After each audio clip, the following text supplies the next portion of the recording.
ఎట్లా అనిపిస్తుంది? ఈ ఏడాది దగ్గర దాకా వస్తుంది కాంగ్రెస్ పార్టీ అధికారంలోకి వచ్చి, ఎట్లుంది పార్టీ? నమస్తే అండి, నా పేరు మంజుల. నేను మణికొండ నుండి వచ్చాను. నాకు రాజకీయాల గురించి అంతగా తెలియదు, కానీ నేను ఇప్పుడు చూస్తున్నది ఏంటంటే రాజకీయానికి నాకు సంబంధం లేదు. జస్ట్ నేను అభిమానంతో బీఆర్ఎస్ పార్టీ అంటే అభిమానంతో వచ్చాను. కానీ ఏ లీడర్నైనా చూసి నేర్చుకోవాల్సినవి కొన్ని ఉంటాయి. సామాన్య పౌరురాలుగా కూడా వాళ్ళకు కూడా ఈ యొక్క ఇంటి పెద్దనే మనము వాళ్ళని అనుసరిస్తాం. పిల్లలు ఆ ఇల్లు బాగుంది అంటే ఆ ఇంటి పెద్ద బాగుంటేనే పిల్లలందరూ మంచి సంస్కారం మంచి విలువలతో పెరుగుతారు. అటువంటిది మన రాష్ట్రానికి సీఎం అయి ఉండి అతను దినదినంగా డే బై డే దిగజారిపోయే మాటలతో అతను విలువ పోగొట్టుకుంటున్నారని నా ఉద్దేశం. అంటే కేసీఆర్ మాటలు వినేదానికి అంటే టీవీలో ముందు పోయి మరీ వినేటోళ్ళము. ఈరోజు రేవంత్ రెడ్డి మాటలు ఏమనిపిస్తుంది? కేసీఆర్ గారు చెప్పే మాటలు అభివృద్ధి పథకాల వైపు ప్రజలకు ఎలాంటి అభివృద్ధి చేస్తే అనేది ఉండేది. ఇప్పుడు ఇతను చూస్తుంటే ఎంతసేపు వీళ్ళని విమర్శించడం, వీళ్ళ మీద పడి ఏడవడం, వీళ్ళని తిట్టడం, అసలు నాకైతే అది ఏం నచ్చలేదు. నేనైతే ఒక రాష్ట్రానికి సీఎంగా కనీసం సరే ఆయనకు బాధ ఉంది, తిడుతున్నాడు, ఓకే, కానీ కనీసం మన రాష్ట్రాభివృద్ధి కోసం కూడా కొన్ని చేస్తే బాగుండేది. అతనికి కూడా కొంచెం విలువ ఉండేది అని నా అభిప్రాయం. ఇంట్లో పిల్లలు ఉంటారు, బూతులు మాట్లాడుతూ ఉంటే సీఎం ఉండే అట్లా మాట్లాడుతూ మేము మాట్లాడితే అనుకుంటారు. ఇప్పుడు పిల్లలు ఎలా ఉన్నారంటే ముందు మా జనరేషన్లో పెద్దవాళ్ళకి భయపడి ఉండేవాళ్ళం. ఇప్పుడు అలా లేదు. మీడియా వల్ల ప్రతి ఒక్కరికి జ్ఞానం అనేది పెరిగింది. దానివల్ల పిల్లలు చూసి నేర్చుకుంటున్నారు. అది పిల్లలకు ఈయన ఇలా ఉంటే ఇంకా అతన్ని ఇప్పుడు మామూలుగా చిన్న సెలబ్రిటీలని అనుసరిస్తారు పిల్లల్ని. చిరంజీవి మూవీస్ అట్లాంటి డైలాగ్స్ నేర్చుకునే పిల్లలు ఇప్పుడు చాలా టాలెంటెడ్ ఉన్నారు. అటువంటిది మన సీఎం అంటే మనం ప్రతి ఒక్కరు అతని మీద అందరికీ గౌరవం ఉంటుంది, ప్రతి ఒక్కరు చూస్తారు.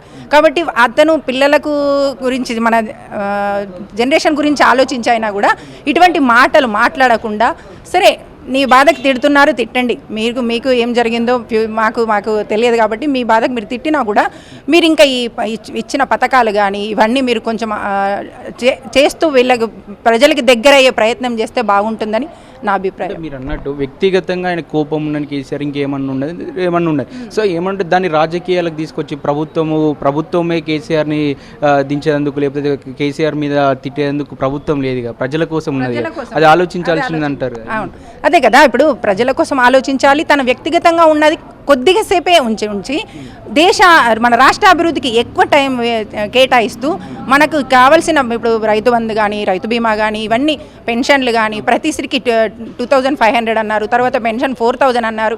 అరే మీరు ఏం చేస్తున్నారు? ఇంతమంది మిమ్మల్ని తిట్టి అడుగుతున్నారు, మీరు ఎందుకు దానికి ఆన్సర్ ఇస్తలేరు? మీరు దానికి ఆన్సర్ ఇవ్వాల్సిన బాధ్యత మీకుంది. మేము ఓటేసిన ప్రజలుగా మాకు అడిగే హక్కు మాకుంది. కాబట్టి మీరు సీఎం గారు మీరు దయచేసి మీరు దీనిపైన దృష్టి సారించి మన రాష్ట్రం ఎందుకు ఇలా అందరు నన్ను తిడుతున్నారని ఒకసారి ఆలోచించుకొని చిత్తశుద్ధిగా ఆలోచించుకోండి. కొద్దిసేపు మీ బాధ మీ కోపం పక్కన పెట్టి కొద్దిసేపు ప్రజల గురించి ఆలోచించండి.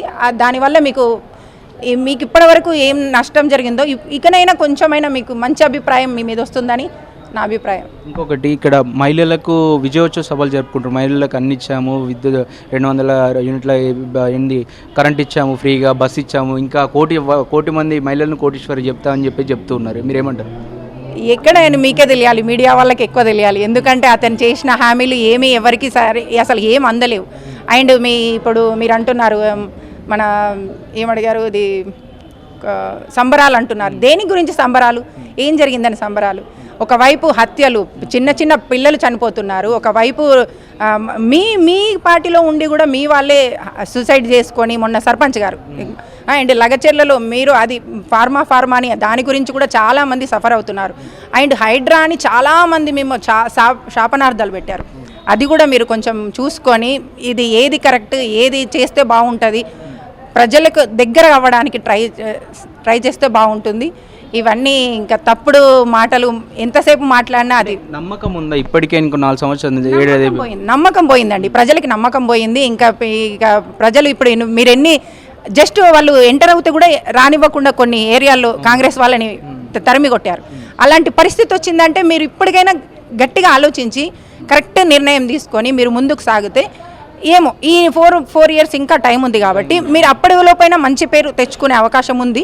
కానీ మీరు అలా చేయకుండా మా ఇంతసేపు కేసీఆర్ గారిని నామం లేకుండా తుడిచి పెడతా అని మీరే చెప్తూ అండ్ అతని సార్ పేరు మీరు పదే పదే మీరే తీస్తూ ప్రజలు ఎప్పుడు మర్చిపోయే వాళ్ళని కూడా మీరు మర్చిపోకుండా చేస్తున్నారు వాళ్ళని తిట్టుతూ. అది కరెక్ట్ కాదండి. సీఎం గారు మీరు మంచి అభిప్రాయాలతో ఎప్పుడైనా మంచి పథకాల గురించి ఆలోచిస్తూ మీరు కొంచెం ముందుకెళ్తే బాగుంటుందని. ప్రజల నుంచి ఇంకో వాదన వస్తుంది. సరే 6 గ్యారెంటీలను ఇంకో హామీ ఇచ్చినా చాలా హామీలు ఇచ్చినా అవన్నీ పక్కకు పెట్టి కనీసం గత ప్రభుత్వం ఇచ్చినటువంటి పథకాలను అమలు చేయండి. రైతు బంధుకు సంబంధించి రైతు బంధు ఎందుకు ఇస్తలేవు, రైతులకు ఇబ్బంది అవుతుంది, ఎరువులు కొందామన్నా ఫెర్టిలైజర్స్ కొందామన్నా చాలా ఇబ్బంది అవుతుంది ఇంకా అని చెప్పేసి వాళ్ళు వాదన ఉంటుంది. మళ్ళీ గతంలో ఏదైతే రైతులు సావుకారు దగ్గరకు పోయి అప్పు పెట్టి తీసుకొచ్చి మళ్ళీ పంట పండించారో ఇప్పుడు అదే పరిస్థితులు మళ్ళీ ఇప్పుడు రైతు బంధు పడి ఉంటే మేము ఇప్పుడు ఫర్టిలైజర్స్ కావచ్చు విత్తనాలు కావచ్చు మేము కొనుక్కుంటున్నాము. ఈరోజు మళ్ళీ మేము తాకట్టు పెట్టి మా భార్యల పుస్తలు తాకట్టు పెట్టి రోజు వచ్చాయని చెప్పేసి అనుకుంటున్నారు. మీరేమంటారు? అది నిజమే కదా. ప్రజలందరూ ఇప్పుడు ఇంతకుముందు కనీసం కేసీఆర్ సార్ ఉన్నప్పుడు వాళ్ళకి ఎంతో కొంత అందింది. ప్రతి ఇంటికి కళ్యాణ లక్ష్మి అని తులం బంగారం అని ఇవన్నీ చెప్పారు చేశారు సార్. 90% చేశారు. ఇంకా చేసేవాళ్ళు తను మళ్ళీ వస్తే. కానీ ఇప్పుడు వచ్చేది కూడా ఉన్నది పోయింది ఉంచుకున్నది పోయిన అన్న సంగతి అయిపోయింది అందరికీ. ఇప్పుడు అందరూ ప్రజలు చాలా బాధపడుతున్నారు. అనవసరంగా కాంగ్రెస్ని గెలిపించాము ఓట్లేసి మా అన్నంలో మేమే మన్ను వేసుకున్నట్టు అయిపోయింది తిన అన్నంలో అని ప్రతి ఒక్కరు తిడుతున్నారు, శాపనాలు పెడుతున్నారు, బాధపడుతున్నారు, ఆత్మహత్యలు కూడా చేసుకుంటున్నారు. కనీసం సీఎం గారు ఇదైనా ఇప్పుడైనా ఆలోచించితే బాగుంటుందని నా అభిప్రాయం.